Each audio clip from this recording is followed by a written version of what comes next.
Imagine a world where your life is worth less than the land you toil on. This wasn't science fiction, but the harsh reality for serfs in medieval Europe. Tied to the land, their existence was measured in bushels of wheat and sacks of barley. A bad harvest, their lives were forfeit. The Lord's land, however, remained eternally valuable. This stark comparison highlights a fundamental question that has haunted humanity for centuries. What is the value of a human life? Is it an inherent right bestowed upon us by the cosmos? Or is it a fluctuating commodity subject to the whims of economics, politics, and societal structures? The answer, as with most things, is complex. Throughout history, the value placed on human life has been a moving target. Ancient civilizations often saw human sacrifice as a necessity to appease the gods. In contrast, Renaissance thinkers championed the individual, sparking a slow but steady shift towards recognizing the inherent worth of every person. However, this progress has not been linear. The horrors of slavery and genocide in more recent centuries serve as stark reminders of humanity's capacity for cruelty and dehumanization. Even today, the value placed on a human life can vary drastically depending on factors like geography, socioeconomic status, and even something as arbitrary as your postal code. The Industrial Revolution, while a period of immense technological advancement, also exposed the fragility of human life in the face of profit. This era, spanning from the late 18th to early 19th century, saw the rise of factories and mass production, forever changing the landscape of work and society. Factories, hungry for efficiency, often prioritized output over the well-being of their workers. The relentless drive for productivity led to grueling work hours, often in hazardous conditions, with little regard for the physical and mental toll on the labor force. Safety regulations were lax or non-existent, and workplace accidents were tragically commonplace. Workers faced numerous dangers, from unguarded machinery to toxic substances, and the lack of proper safety measures meant that injuries and fatalities were a daily reality. One of the most poignant examples of this disregard for human life is the Triangle Shirtwaist Factory fire of 1911. This devastating fire broke out in a garment factory in New York City, highlighting the perilous conditions workers endured. This catastrophic event, which claimed the lives of 146 garment workers, mostly young immigrant women, exposed the true cost of prioritizing profit over people. The factory's owners had locked the doors to prevent theft, trapping the workers inside and leading to a horrific loss of life. This tragedy ultimately spurred much-needed labor reforms, but it serves as a stark reminder that the value of human life can be easily eclipsed by the allure of progress and economic gain. The fire led to the establishment of stricter safety standards and the growth of the labor movement, which fought tirelessly for workers' rights and protections. Yet, even today, the balance between innovation and human welfare remains a delicate and often contentious issue. In the modern world, one way governments implicitly assess the value of their citizens is through taxes. Think of it this way: the more you contribute to the system, the more valuable you are deemed. A high earner, through income tax, effectively buys more government services and protection. Conversely, those struggling financially might find themselves on the receiving end of social programs, essentially deemed less valuable in their contribution, but acknowledged as needing support. This system, while imperfect, reflects a society grappling with the question of worth in a world driven by economic output. Section 5. The million-dollar question: how much are you worth? Putting a price tag on a human life feels inherently wrong, even grotesque. Yet the insurance industry does just that every day. Actuarial tables calculate the financial impact of your death: lost income, future earnings, and so on. These cold, hard numbers, while necessary for practical purposes, can feel dehumanizing. But perhaps the question isn't about finding a single, definitive answer to how much a life is worth. Perhaps the true challenge lies in recognizing the inherent value in every human being, regardless of their economic output, social standing, or any other arbitrary metric. Section 6. The algorithm of inequality, unveiling hidden biases. In our increasingly digital age, algorithms play a significant role in shaping our perceptions and experiences. From the news we consume to the job opportunities presented to us, algorithms are constantly filtering and ranking information.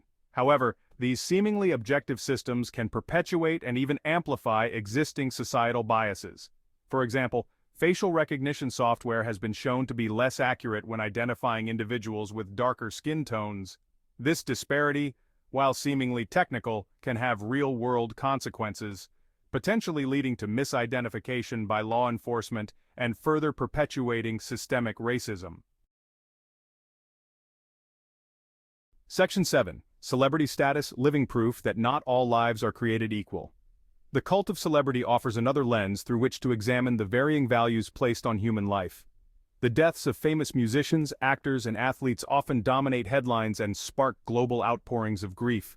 Their lives, it seems, are deemed more significant, their losses more keenly felt. This isn't to say that these emotions aren't genuine. However, it begs the question, why are some lives mourned on a global stage while others pass by unnoticed?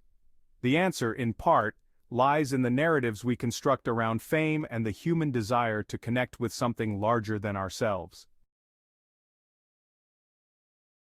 Section 8. The uncomfortable truth. Where do we go from here? The uncomfortable truth is that we live in a world where the value of a human life is not a constant. It fluctuates based on a myriad of factors, some of which are glaringly obvious, while others are deeply embedded in the fabric of our societies. It is influenced by factors both visible and invisible, conscious and unconscious.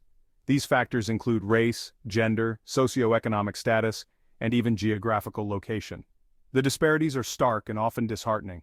Acknowledging this uncomfortable reality is the first step towards creating a more just and equitable society. We must open our eyes to the injustices that surround us and recognize our role in perpetuating or dismantling them. We must challenge the systems and structures that perpetuate inequality. This means advocating for policy changes, supporting grassroots movements, and holding those in power accountable for their actions. We must confront our own biases and prejudices. This requires introspection and a willingness to engage in difficult conversations with ourselves and others. It means listening to those who have been marginalized and amplifying their voices. And we must strive to create a world where every human life is valued not for its economic output or social standing, but for its inherent worth as a part of the grand tapestry of the cosmos. This vision of a better world is not just a dream, it is a necessity for the survival and flourishing of humanity. It calls for collective action, empathy, and a commitment to justice that transcends borders and cultures. Only then can we truly answer the question, where do we go from here? Section 9. Finding hope in the cosmos, our shared humanity as our greatest asset. As we explore the vastness of space, searching for life beyond our pale blue dot, we are often filled with a sense of wonder and curiosity. The night sky, with its countless stars and galaxies, beckons us to look beyond our immediate surroundings and ponder the mysteries of the universe. Yet, amidst this cosmic exploration, it's crucial to remember the preciousness of life here on Earth. The smiles of diverse people, the laughter of children playing in a park, these are the moments that define our shared humanity. The cosmos, in its infinite expanse, serves as a constant reminder of our shared humanity. It shows us that despite our differences, we are all part of a larger interconnected tapestry. The Milky Way, with its billions of stars, mirrors the diversity and unity of human life. We are all passengers on this tiny spaceship, hurtling through the vast emptiness of space. This perspective should inspire us to come together, to walk hand in hand, and to cherish the journey we share. Our greatest asset is not our economic output or our technological prowess, impressive as they may be. Skyscrapers and advanced technology are symbols of human achievement, but they are not the essence of what makes us truly remarkable. Our true strength lies in our capacity for empathy, compassion, and love. These qualities enable us to connect with one another, to offer a helping hand, and to build communities where everyone feels valued and supported. By embracing these qualities, we can create a world where every human life is cherished. Community service and acts of kindness become the norm, and people find comfort in knowing they are not alone. In such a world, the value of a life is measured not in dollars and cents, but in the richness of experiences and the depth of connections. Financial struggles and medical bills are challenges we face together, with a collective commitment to ensuring everyone's well-being. The true wealth of a society is found in the joy of family gatherings, the laughter shared among friends, and the bonds that tie us together. These moments of connection are priceless and irreplaceable. And finally, the immeasurable beauty of simply existing. The serenity of a sunrise, the peace of meditating in nature, these are the experiences that remind us of the profound gift of life. Let us treasure our shared humanity, for it is our greatest asset, and through it, we can find hope in the cosmos and in each other.